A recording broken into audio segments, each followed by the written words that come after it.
Hi everyone and welcome to Rebellion. My name's Robbie and in a second we're going to be chatting with Tim and Mike from the Sniper Elite 3 team to announce some really exciting new single player and multiplayer content. But before then we just want to say a massive thank you to everyone who's bought the game. You've helped us get to #1 in the UK and loads of charts across the world, and it's just been such an exciting month for the studio, reading everyone's comments, reading all the reviews and seeing what you thought of the game. But let's have a quick sneak peek now at some really cool stuff that we've been working on since launch.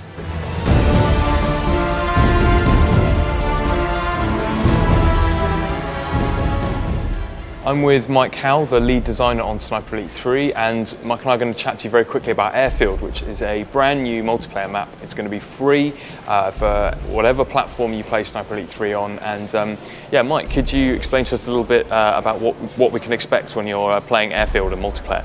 Sure thing, buddy. Well, a lot of the fans might be familiar with Airfield from the single-player campaign, and we've taken this airfield and absolutely obliterated it now. So the hangars have been torn apart. There's been a bombing run which has gone down the center of the airfield. We've introduced these nice little sort of flanking routes underneath the airfield that you can furtively duck under and flank your opponents. And we've got a lot of new sniping positions which we've introduced throughout the map as well, which the players will have a bit of fun trying to find those new ones in the environment. Yeah, sure, great. So do you have any tips on certain areas players should be looking out for? Definitely. Well, up in the sort of rafters in the hangars is a good one to try and get up into, but make sure you're protecting your flanks there. We've got a lot of nice soft cover around the edge of the map, so players who are getting down and dirty with the ghillie suit will enjoy using some of the brush and foliage to snipe players from up in the hills and see how the tactics go there. Okay, great.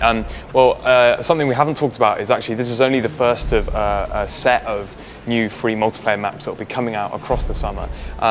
Could you give the Sniper fans a kind of a quick preview of what they can expect, what's coming up?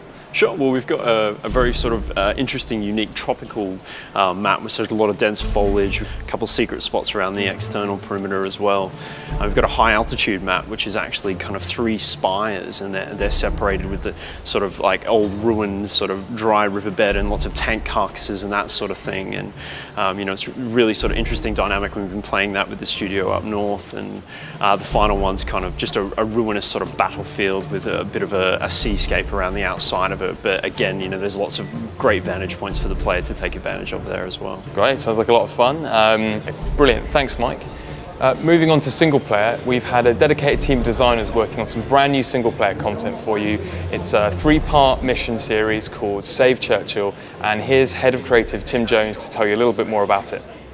Well, Save Churchill is a set of 3 new single-player downloadable content missions that form a little mini-campaign in which you're playing as Carl Fairbairn, trying to thwart a German plot to assassinate Winston Churchill himself in the run-up to the famous Casablanca conference.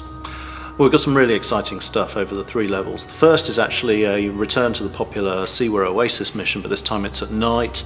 It's more overgrown, time has passed, it's been bombed out. It'll play very differently to what players have experienced before. In the later levels, we move into a secret weapons facility. There's like a stunning coliseum in one of the missions, which is actually the largest environment we've created in any of the Sniper Elite games ever, which, you know, I think is going to blow people away.